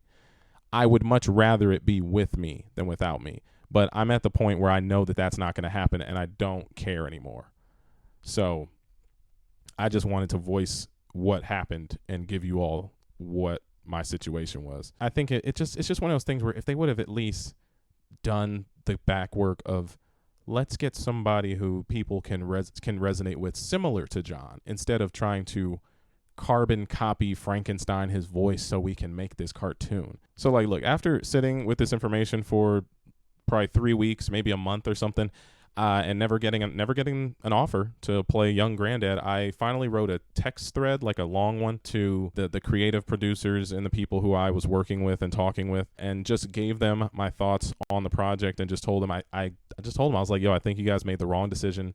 And I tried to explain to them that the last few seasons of the TV show didn't, you know, I know the fans didn't love them, season 4 and 5, you know, because they were kind of like displaced, and the creative team behind it was a little off on the show, and it left the vibe of the Boondocks in season 4 and 5 feeling really non-organic to its original 3 seasons, which to me that's the best. That's what the fans love. And when I was trying to explain that to them, I was trying to really get it through to them that casting someone who doesn't know the nuances of my dad the way that I do, it means that they're going to miss out on certain genuine things that my dad does that nobody else knows about, that he displayed to me throughout my whole life, you know. And it's whether it's growing up and understanding his cadences, his speech patterns, the way he eats, the way that he breathes, the way that he talks, the different octaves of his voice, how he laughs, how he like gets upset. I just think that's the type of stuff that is to me it's gonna sound really bare bones. So like I was trying my hardest to like get those points through to them, and that, you know, if they chose to go down this route, you're going to get more backlash than originally anticipated. And I'm sure that the backlash, it might not last forever. It won't last forever. People eventually, you'll watch it, and if you tune in, you might like it. Who knows? For a TV show that a lot of people who are really excited to watch, those of you at home, I believe that is the main reason that you haven't heard any updates on this other than this. This is going to be the update, and like, I don't know, this might get picked up by news articles, all that stuff. I'm just speaking and talking about how I feel. I'm not trying to throw anybody in particular under the bus. I'm just telling y'all what my situation was. There's been no updates on the show since my dad died because, you know, they're trying to produce it, y'all. Oh, y'all know they're working on it, right? Like it's being worked on like right now, and they're trying to make the product so that they can distribute it without receiving any negativity, you know, so that once you see the show, you can't really go and complain. What are you going to do? It's already out, you know, and hopefully, and like, you know, on their terms, they're probably going to sit back and say, all right, cool, it's out. Hopefully people like it. Hopefully we get picked up for more seasons, this and that. And it's like, I'm not here trying to cancel a whole goddamn show. I'm really not trying to do that. I'm just trying to tell you that best of luck with whatever this is. Let me be clear. This is not me just trying to plead my case to want to voice my dad's role still, because at this point I know it's not possible. It's not going to happen, because with all the people that are involved, it would be the most toxic work environment ever. And I don't even think I could bring myself to work with these people now after what has transpired, and vice versa. I doubt they want to fucking work with me. They're probably going to sit back and be like, no, we're good. We're good.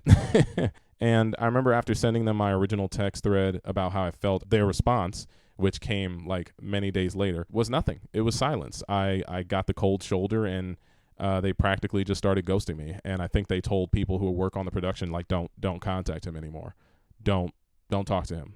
We don't want, the train is going. We do not want him getting on. And yeah, that was really upsetting because I've known these people since I was a kid. I realized that they do not know me as JD Witherspoon, the actor, the performer, the voice actor, the impressionist, the stand-up comedian, the whatever, I don't know, online influencer stuff that I do every once in a while.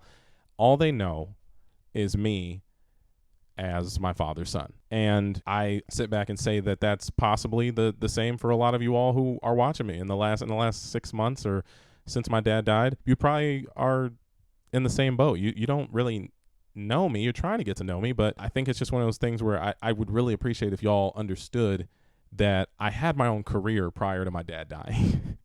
I was my own person, and when my dad passed away, everybody started searching the internet for answers and ending up on social media pages, and they ended up following me because I was the only person in my family who really I'm on the internet like that. I understand you're following to honor my dad, and I appreciate that. But I understand that a large majority of you all only know me as John Witherspoon's son. I'm not crazy. I'm not sitting here. I'm not going to get mad at you all if that's why you followed. Because I've had people say, hey, now don't get it twisted, son. I ain't following you because I know you. I'm following you because you're daddy. Sure. That's fine. I cannot control that. So whatever. I don't mind. That's not a big deal. I think it's one of the things where it's not unfortunate, but it's discouraging, I guess. But I get it. Yeah, sure. I follow you because you're friends with so-and-so. Sure. I know that that's a real thing, and I've had to deal with it all my life, so this is not news to me. I would love for you all to get to know my background and understand how hard I've worked to get where I am, and maybe, you may or may not assume, I'm sure that plenty of you, because this is just how it has been ever since I've been a kid. It's just oh, you're just who you are because of your dad. Sure, man. I can't make those people change their minds.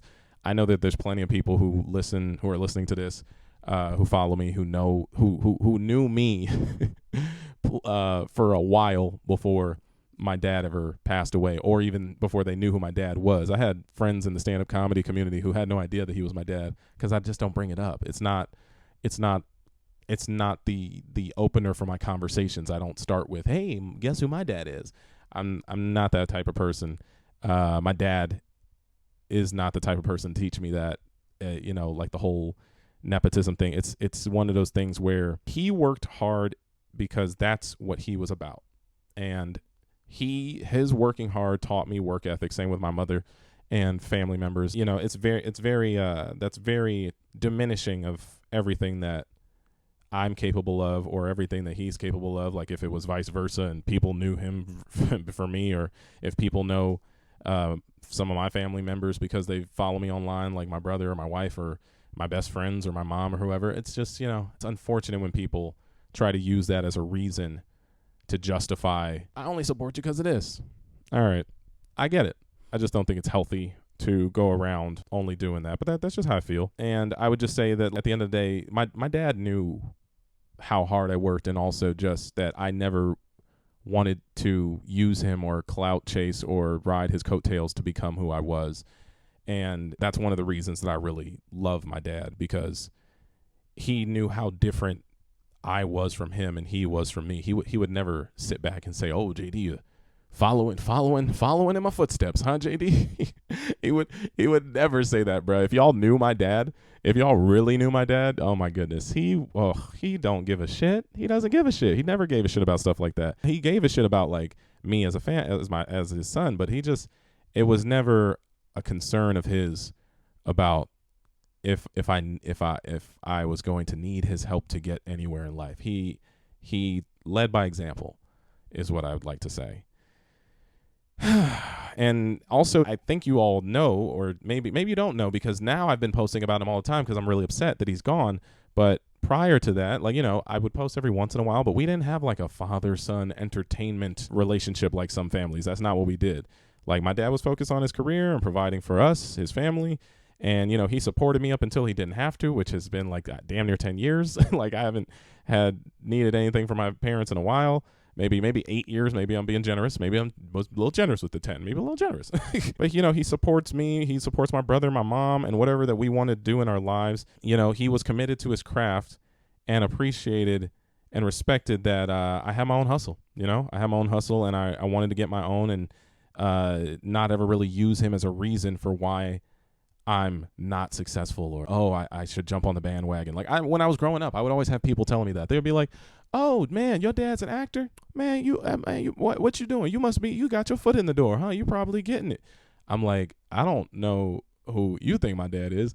My dad is not looking for young 20 to 30-year-old roles. He's booking roles for him, and he's getting offers that are for him. He has, I think maybe once has mentioned like, hey, JD, you should go in for this. I know someone there. But I'm like, all right, cool, man. Well, you have to make that call. I don't know them. And I think that's what it is. Even with this situation, I think that's what it is at the end of the day. Those people who made that decision don't know me. And they didn't care to get to know me, which is really sad because they've met me multiple times in the last 15, 16 years, but they did not know me they didn't know me farther. They don't, what's the word? I don't know them farther than I can throw them. They only knew me as my dad's son.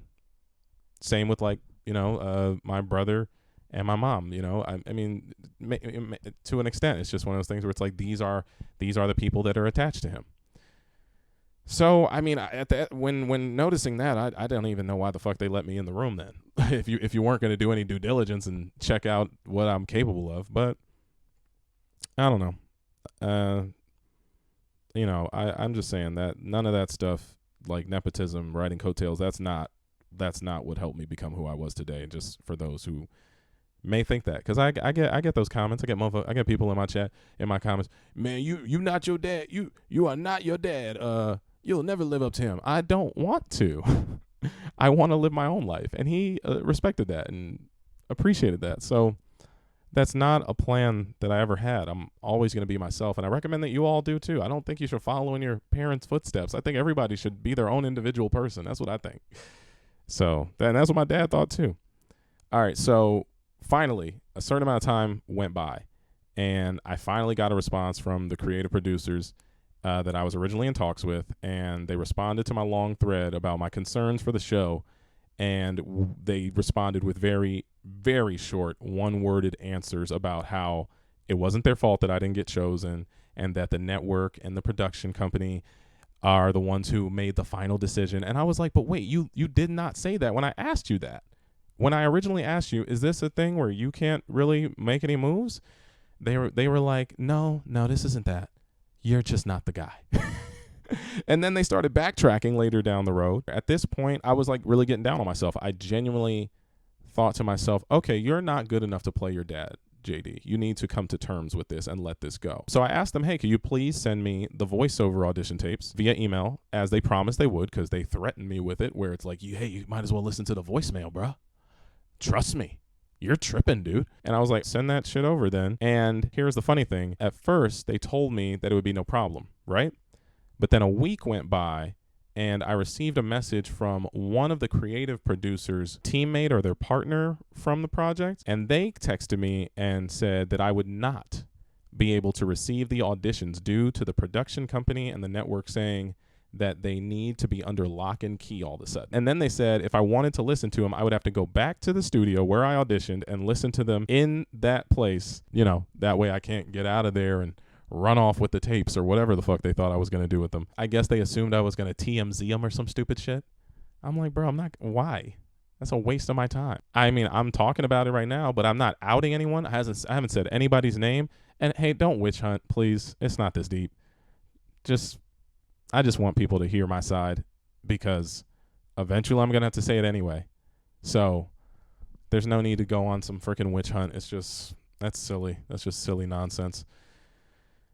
But, I wanted the audition tapes, right? Because I wanted closure, man. At this point, I'm like, oh my God, like I'm having anxiety attacks, panic attacks. I can't function properly. I like losing my dad is a lot. I'm not dealing with this well.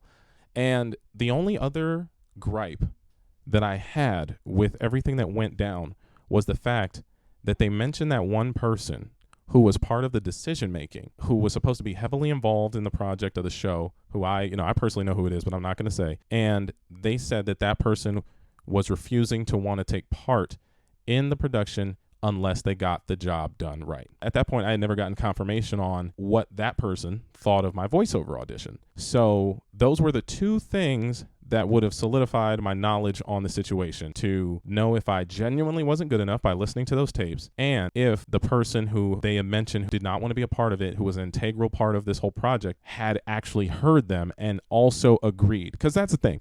I was starting to come to terms with, hey, if this person heard your tape, JD, and they're just like, I'm not feeling it, then you got to accept it. It was just one of those things where I was getting that from somebody who was being very, very egotistical and narcissistic with their way of telling me that you're not it. No.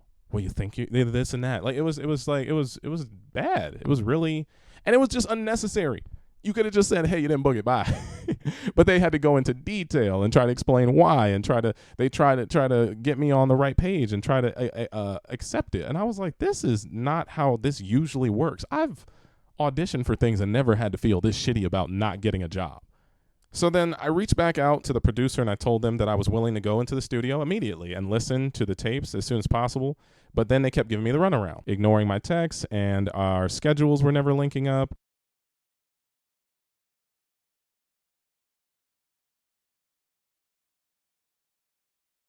Till this day, this is what I'm trying to tell y'all. I have not heard my audition tape or the person that they originally casted. And I know that that is not the usual. Like I would, in any other situation, I would never be offered to hear anyone else's tape or mine. But they had originally told me that they wanted my input. They said, we want you to be a part of this process, whether you book it or not. And I was like, okay, cool, for sure. Keep me in the loop. And if I were to get a chance to at least listen to the person they chose and my audition, I would get closure. And then secondly, I would sit back and like give them honest feedback and say, hey, this person is or isn't doing my father justice. Hence why I was like, can you just send the tape? Stop being weird. And like I said, listen, y'all, this whole situation was traumatizing. I don't know why. It just was. Like it was a lot to deal with on top of the fact of losing my dad so recently, between the time of me getting all this other information that I was getting. And I just was not, I still am not handling it, not just this situation, but losing my dad well emotionally.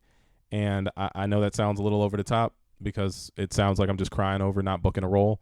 But it like I told you, it's not about just booking the role. It's about like I wanted to just honor my own father. They told me I was the right guy for the job, but then told me you're not getting it. It's all this stuff.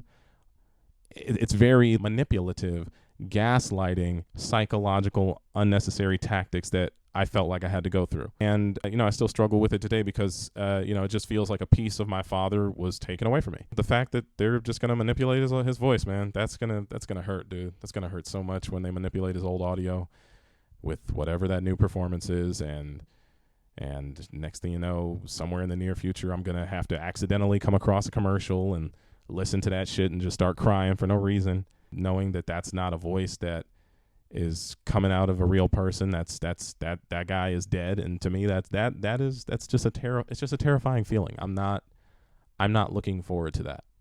And some of y'all might sit back and say it's not that deep, but it's just like, listen, man, the littlest things make me upset about losing my dad. Like I sometimes I'll look at my own feet and I'll see his toes because we have like the same feet, and my brain just goes through a mental overload of emotion.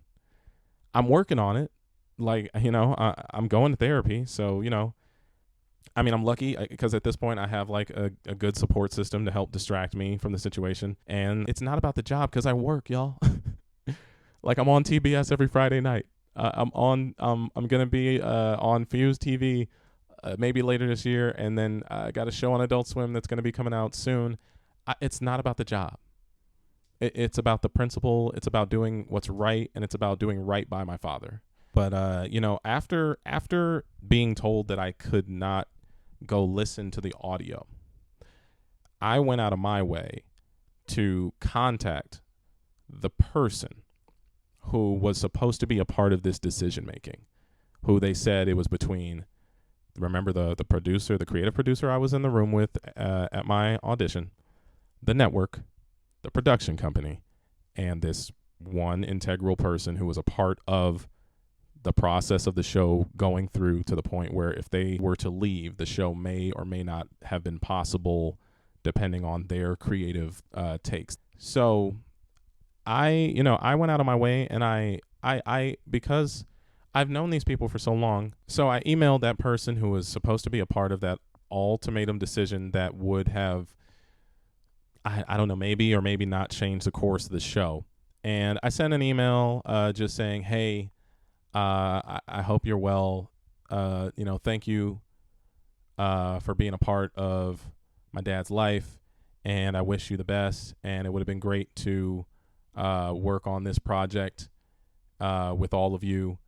And I didn't hear anything for like a month. And here's where shit gets weird. I got an email back like a month or a month and a half later from that person who they said was supposed to be helping make the decision for who they cast. And this is literally what their email said. Not all of it, but just some of the words that I have in quotes. And the response from my email where I told them, hey, I wish you all the best of luck. It's going to be really upsetting not to be able to work with you all, but hey, best of luck.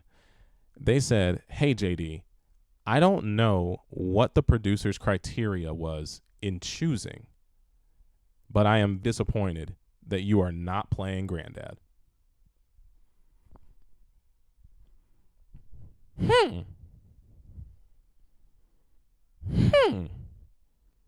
Now, mind you, when I read that email, I was tripping. I was like, wait, I thought you co-signed on this. They told me that you were a part of it.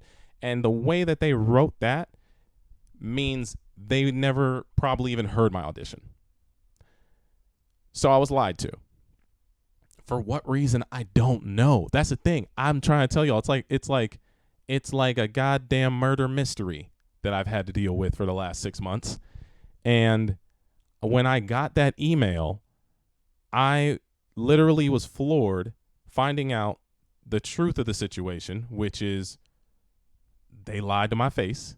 And it's probably the fact that the person who was telling me that probably had more creative control than they were leading on. And they were probably like, I'm just not going to choose you, but I'm going to lie to you and make you feel better. and I was like, wait. I replied with, wait, what are you talking about? I was told that you were supposed to be part of the casting choice and the production decisions and the creative this and this and that. And I was lied to, man. Basically, the people who said that they were involved in the decision making for the show, which gave me the confidence to think that I was going to book it, were never a part of it. And like till now, I still don't understand why these people would give me false information, especially especially when this all revolves around my dad. Not saying that, oh, I got to get the role. I'm saying, yo, y'all know that y'all are really being fucked up to his firstborn son. And for what? You could have just saved me the trouble and said, JD, we're not, you can't come in to audition. I would, I mean, that would have sucked too, but at least I wouldn't have to go through this fucking roller coaster of emotion and lies and deceit and betrayal. It just sucks. It's fucking trash. And I just don't understand it. After that, I had reached back out to this person and said, thank you for giving me this information. Then after that, I tried my hardest to follow up and get the audio from the producers because I got one of my questions answered. Question number 1, did the person that was supposed to be making this decision that I was confident I would have gotten the role from make any decision? No. They weren't even involved. I was lied to about their involvement, and they said they don't even know what the criteria was for producers to choose who they chose.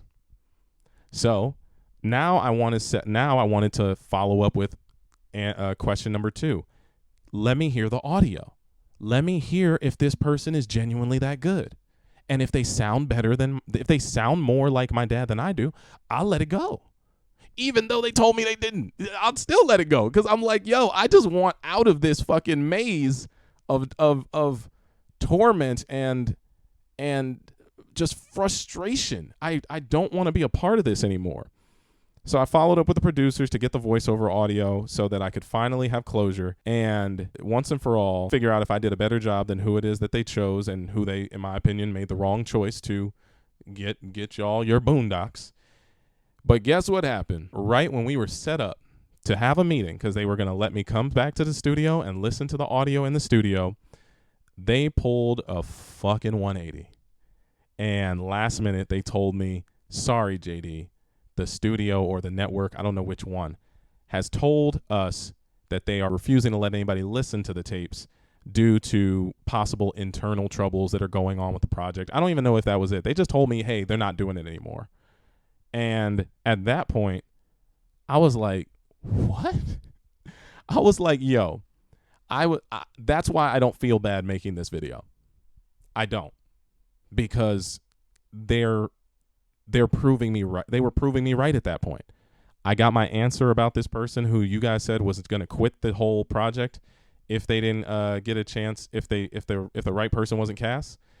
I finally hear from them that they think the wrong person was cast, and I'm hearing from y'all that, hey, I want to hear my audio. Shit, I don't know if they even gave them my good audio. They could have given them all my bad takes.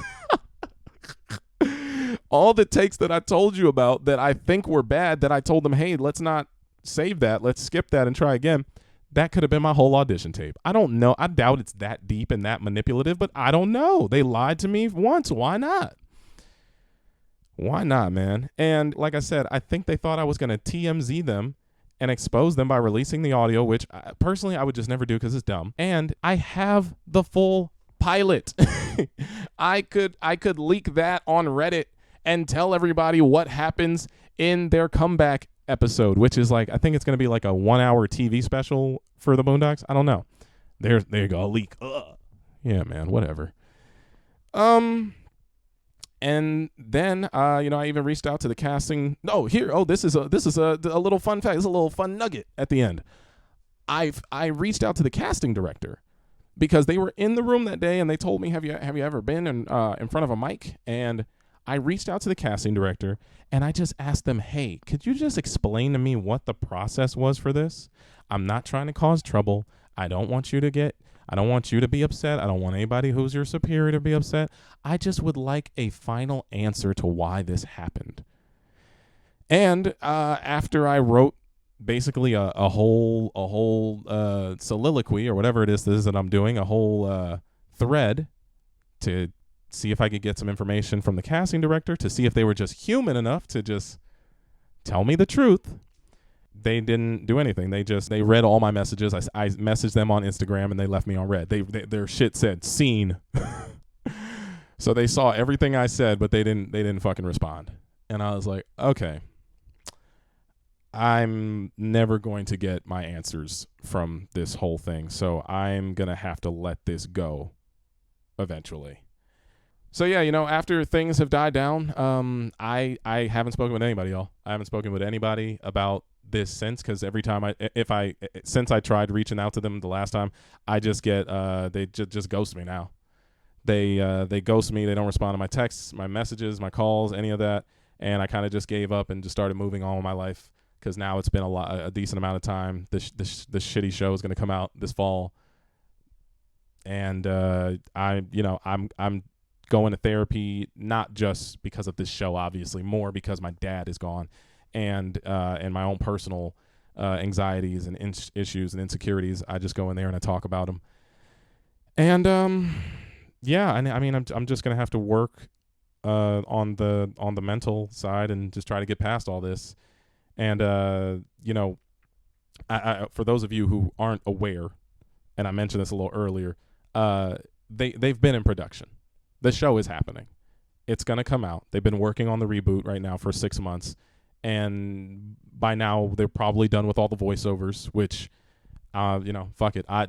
Please don't respond saying, "Oh my God, JD, we got to get him that rollback." No, it's not going to happen. It's not worth it. It's not even, I don't even think it's an idea or a thought. So no need to waste your powers of persuasiveness on that. I don't necessarily even want to do it anymore, especially not with the people who are working on the show. I'd much rather move on with my life because no good could come from this anymore. I'm trying to leave it alone and let it die out. And I think the most disappointing part of all of this is that these are people that I've known for like half of my life, and they didn't have faith in me to be able to honor my own father. And they really set their hell bent and set on using someone else from an outside source who they think would be better suited for the role, even though I'm a working voice actor and I'm a lot more than just his son.